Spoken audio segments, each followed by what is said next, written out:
So I'm French. I did this movie in France. What I will say. So this movie was. I'm winemaker in France. I used to work in different vineyards in France, in organic farming and biodynamic farming. You will more understand after the film.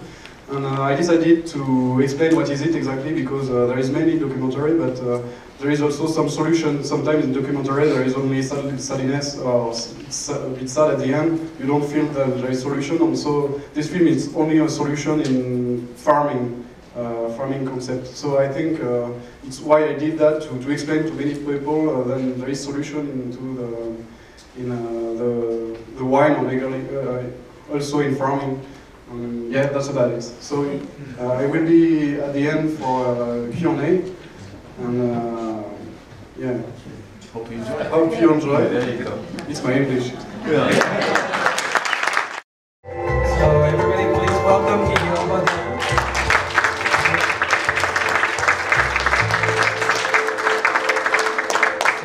I don't know, I'm sorry for missing the introduction, but I don't know if Guillaume told you he'd never made a film before, and this is his very first film, and he'd, you know, tell everybody how this film came about.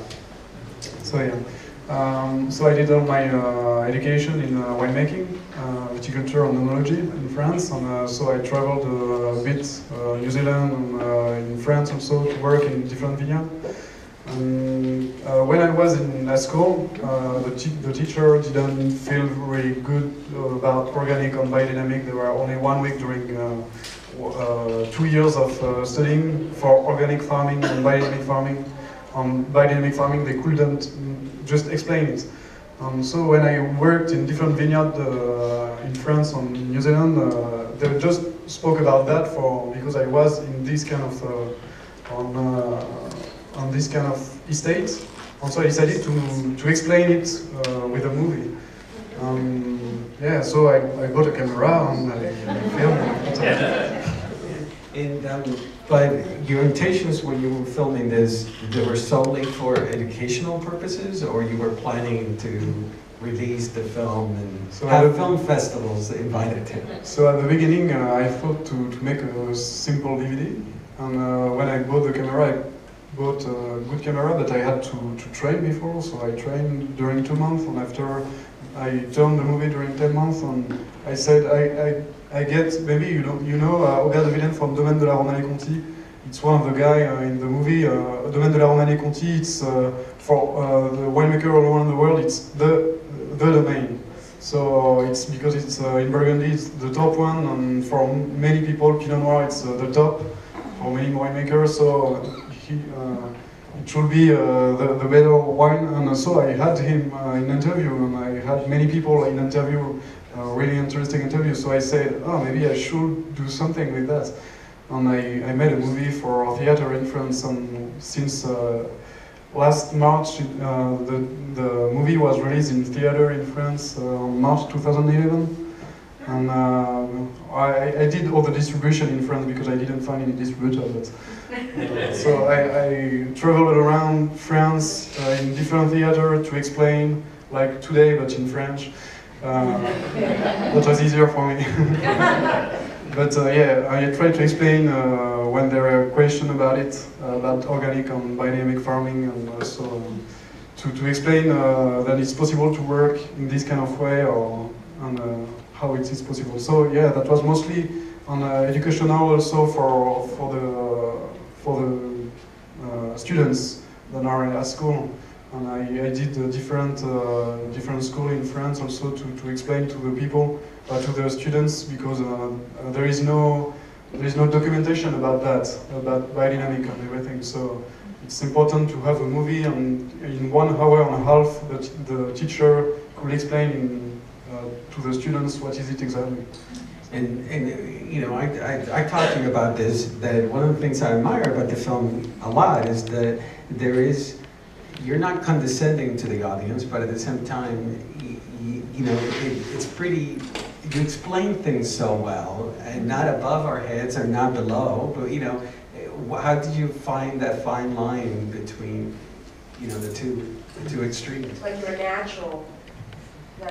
No, yeah, it's a natural storyteller. It was natural. So yeah, so the story. I was working in the vineyard, the Bread Brothers, the two brothers in Mâconnais. So I was working in the vineyard when I turned the movie, because it's my normal work. So I had the camera with me and I worked, and sometimes I said, oh, we should shot something. So we shot some shot. And yeah, after I went during, that was, I tried to have different person also. And yeah, after, when I get everything, I met someone that is could help me in the edition to get a public movie, because it's not easy when I had maybe 40 hours of shots. And so to decide who is the better to put in a movie of 1 hour and a half, it's not easy. So I found someone. He's what's the name when you don't work? We told last time. When you you know, they're retired. Yeah, they're retired. He's retired from. He was a director, television director during the 60s in France, well known. And yeah, I met him, and he was my. He could help me in choose what we can put into the movie. So yeah. He helped you shape it. Yeah. Excellent. Yeah, I think he helped me well to get something that is understandable for everyone. Here in the United States, I mean, I asked you the last time, here in the United States, when you put a label organic, obviously, you know, there is a consumer for it, but you know,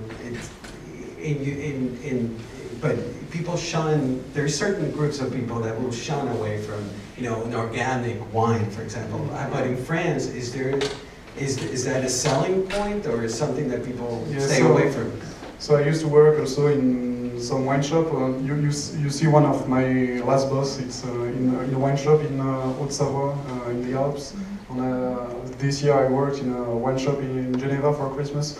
And yeah, the people are coming and ask organic wine, biodynamic wine, and also non-sulfate wine. And yeah, there is most of the selection, for example, of Renal Duvernay, the one that you see in the movie, and also from Barry Road in London. They select mostly biodynamic wine, but by taste, because that tastes better. And so yeah, after the people come in and say, yeah, I want this kind of wine. So after, I don't know here if it's different, but there is less, maybe there is some in Oregon, I know, but. And do you see that in France, there's going to be a time when the majority of the wine is biodynamic, or?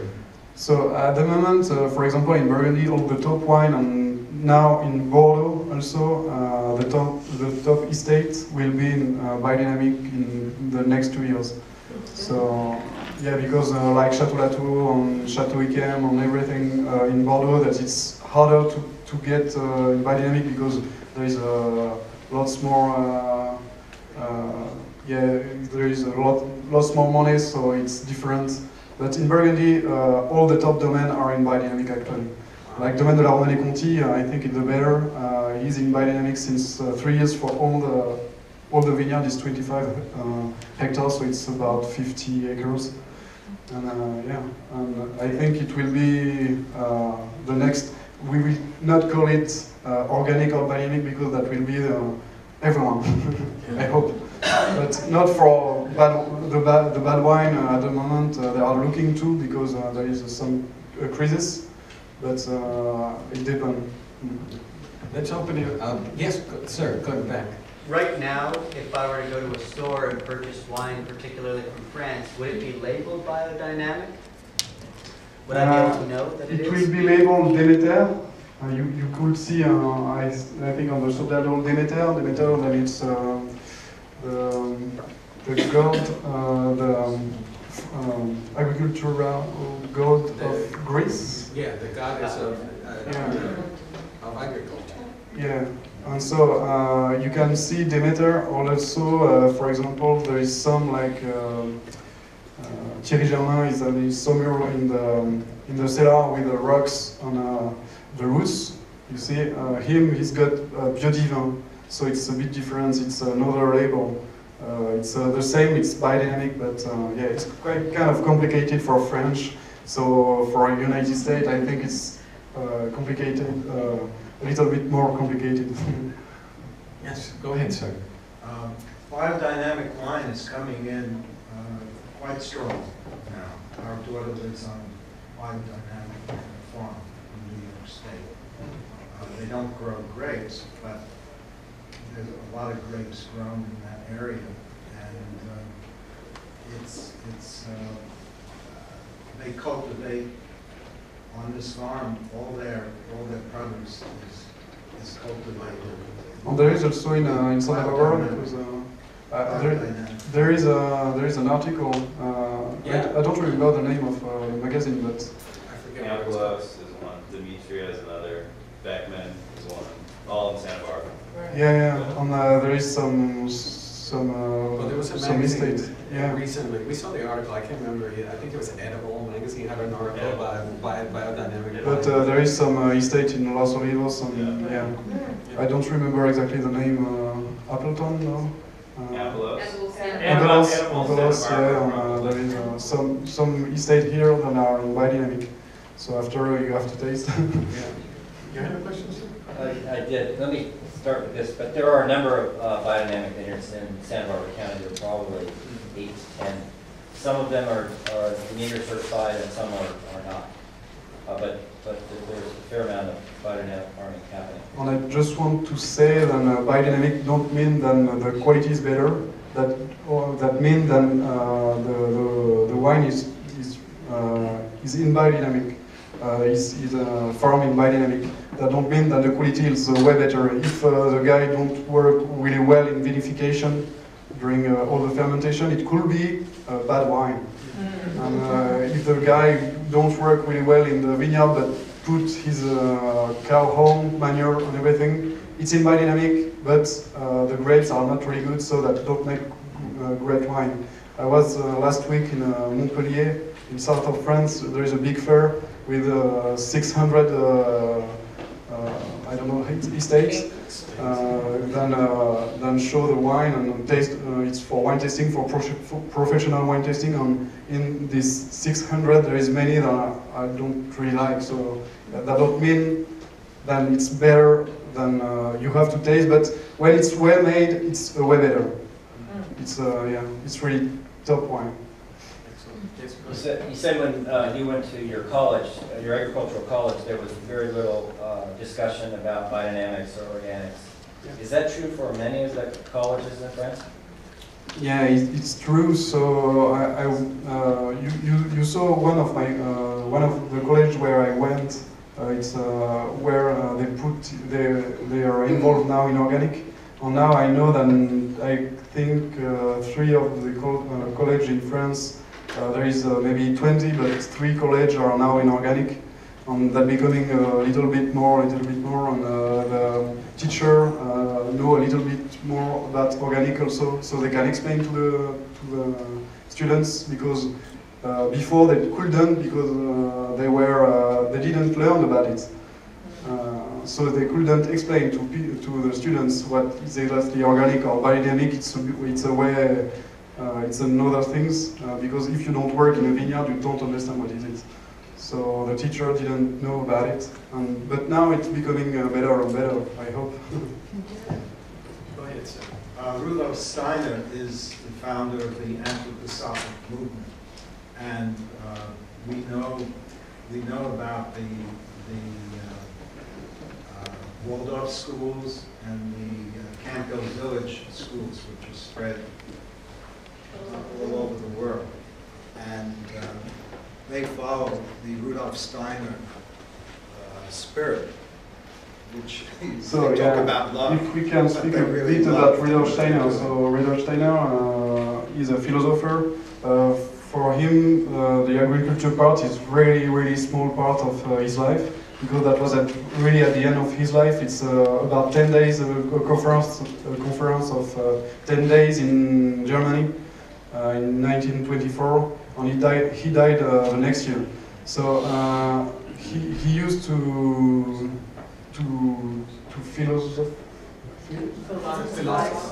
philosophize about education. So we know the Rudolf Steiner, also about architecture and medicine and everything. And it's because he learned a lot of reading, like good.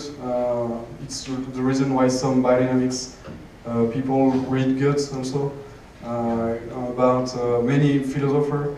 And I think the people try to understand a bit what is in the philosophy behind it, but the first thing is how to farm a little bit better. And when you feel farming a different way, like feeling the vines and everything, after you can go forward and put a bit of philosophy into the video. Like I think Thierry Germain at the end then speak about philosophy. He's reading this way, and you can see also Pierre Masson, the guy with the beer. He's one of the people that make all those guys that you see in the movie in biodynamics. And here he speaks really easy understandable things, but he's way better. He's got lots of philosophy about Steiner and everything, but I couldn't put it in here. Yeah, the whole philosophy applies. Yeah, also. Yeah. Yes. Do biodynamic and organic farming go hand in hand? Can you be biodynamic and not organic, and vice versa? So first, you need to be organic to be biodynamic, and yeah. So biodynamic, it's a little bit up or further, higher level. But some organic farmer takes some things in biodynamic, like tea decoction and everything, becoming something that it's used in organic farming that was not before, but that came from biodynamic at the beginning. And then in organic we start to be, some people start to be very close from biodynamics. But I can't say that the conventional person, because it's not right on the bottle, organic are stupid, because some people in conventional work the soil, so plough the soil, and so there is no what's the name? Weeding, chemical weeding, you know, herbicide. Yeah, it's the same in French. So, chemical herbicide there is no in some conventional estates, and there is a very small amounts of chemical, like once every 4 years, because there is a big pressure of big disease pressure.